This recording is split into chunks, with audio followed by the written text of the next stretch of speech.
একজন নারীর শত্রু হতে পারে। একজন নারী সহজে একজন নারীর সংসার ভেঙে দিতে পারে, কিন্তু নিজের আপন বোন কিভাবে পারে একজন আপন বোনের সংসার ভেঙে দিতে? আমার স্বামীকে কেড়ে নিল আমার আপন ছোট বোন। আমার বোনের নাম সাইমা। ছোটবেলা থেকে আমার বোন দেখতে বেশ সুন্দরী ছিল। আমার বোনের গায়ের রং একদম ফর্সা। অন্যদিকে আমি ছিলাম শ্যামলা। আমি দেখতেও তেমন একটা সুন্দর ছিলাম না। এই পর্যন্ত আমাকে যতগুলো দেখতে এসেছে সবগুলো ঘর ভেঙেছে আমার ছোট বোনের জন্য। সবাই আমাকে দেখতে এসে আমার ছোট বোনকে পছন্দ করতো, আর বাবাকে বলতো যদি বিয়ে করতে হয় তাহলে আমার ছোট বোনকে করবে।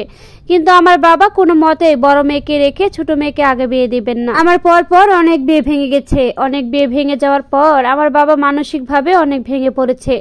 এইবার আমাকে যে পাত্র দেখতে এসেছে তাকে অনেক জোরাজোরি রিকোয়েস্টের পর সে বিয়ে করতে রাজি হয়েছে আমাকে। তারপর তার সাথে আমার বিয়ে হয়ে গেল। বিয়ে হওয়ার পর আমার বয়স ছিল 22 বছর আর আমার হাজবেন্ডের বয়স ছিল 26 কি 27 বছর। আমার স্বামীর একটা কসমেটিকের দোকান আছে। বিয়ের প্রথম আমার স্বামী আমাকে একদমই সহ্য করতে পারতো না, আমাকে একটুও ভালোবাসতো না। যাই হোক, এইভাবে দেখতে দেখতে আমার বিয়ের 1 বছর পার হয়ে গেল। এই 1 বছরে আমার স্বামী আমার প্রতি একটু ভালোবাসাও জন্মায়নি। বিয়ের 1 বছরে আমার স্বামী আমাকে কোথাও ঘুরতে দিয়ে যেত না। আমার উপর কেমন জানি করতো, আমাকে দেখলে সে রাগ ভাব হয়ে থাকতো।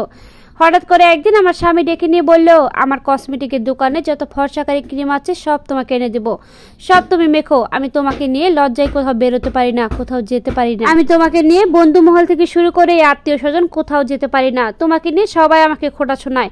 অনেক কষ্ট নিয়ে আমি আমার স্বামীকে বললাম, তাহলে আমাকে বিয়ে করলে কেন? আমাকে বিয়ে না করলেই তো পারতে। আমার স্বামী আমাকে বলল, আমি তোমাকে বিয়ে করতে চাইনি, তোমার বাবার জোরাজুরিতে আমি তোমাকে বিয়ে করেছি। পর্যন্ত অন্যান্য স্বামী স্ত্রীর মধ্যে আমাদের সম্পর্ক হয়নি। আমাদের সম্পর্ক শোয়া খাওয়া এই পর্যন্তই, মানে সমাজ মেনটেন করা যাকে বলতে গেলে। আমার স্বামী আজ পর্যন্ত কখনো ভালোবেসে আমার কাছে কোনো কিছু আবদার করেনি।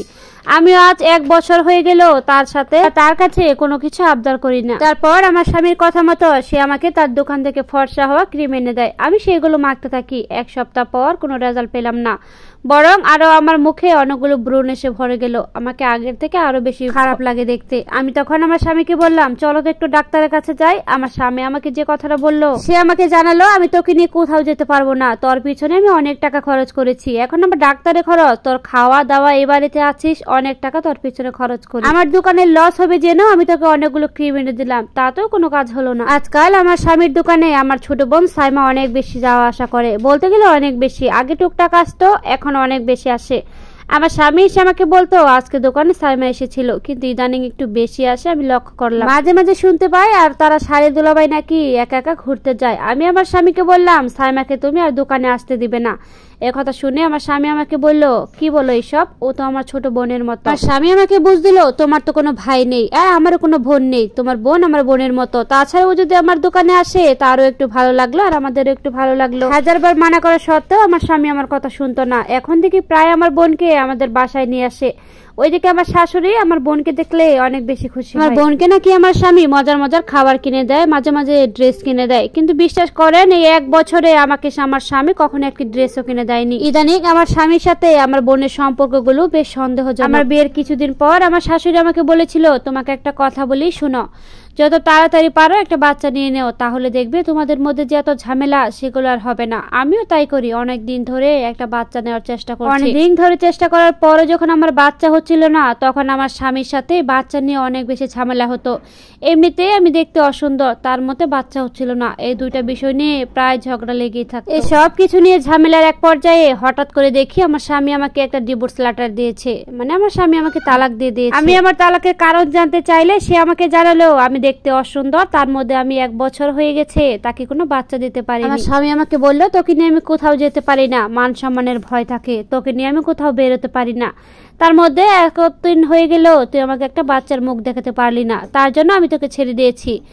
আমার স্বামী আমাকে কাবিনের টাকা দিয়ে আমাকে বাবার বাড়ি পাঠিয়ে দিল। তার আগে শুনতে পারি 4 মাস আগে আমার স্বামী নাকি আমার বোনকে বিয়ে করেছে। এ ব্যাপারে আমি আমার বাবা মাকে জিজ্ঞেস করার পর তারা বললো এই ব্যাপারে তারা কিছুই জানে না। সব কিছু হয়েছে আমার শাশুড়ি এবং আমার স্বামীর জন্য। ইদানিং আমার বোনের ব্যবহার অনেক বেশি পাল্টে গেছে। আমি আমার বোনকে যদি ফোন দেই তাহলে আমার বোন ফোন রিসিভ করে না। এদিকে আমার বোনের কার্যকলাপের জন্য পারাপারি সবকিছু রটে গেছে। আমার বাবা লজ্জায় ঘরের বাইরে বেরোতে পারে না। একদিক দিয়ে আমার ডিভোর্স হয়েছে, আর একদিক দিয়ে আমার এই ছোট বোন আমার স্বামীকে বিয়ে করেছে। সব মিলিয়ে আমার বাবা মা লজ্জায় মাথা কাটা কাটাচ্ছে। অন্য নারী চাইলে অন্য নারীর সংসার ভাঙতে পারে, কিন্তু মায়ের পেটের আপন বোন হয়ে কিভাবে পারলো একটা বোনের সংসার নষ্ট করতে? আসলে আমাদের সমাজে আশেপাশে এমন বোন আছে যারা বোন নামের শত্রু। আমি দোয়া করি এমন বোন যেন কারো না হোক, আর আপুটার জন্য দোয়া করি সে যেন সবকিছু সামলে নতুন জীবনে আবার ভালো থাকতে পারে।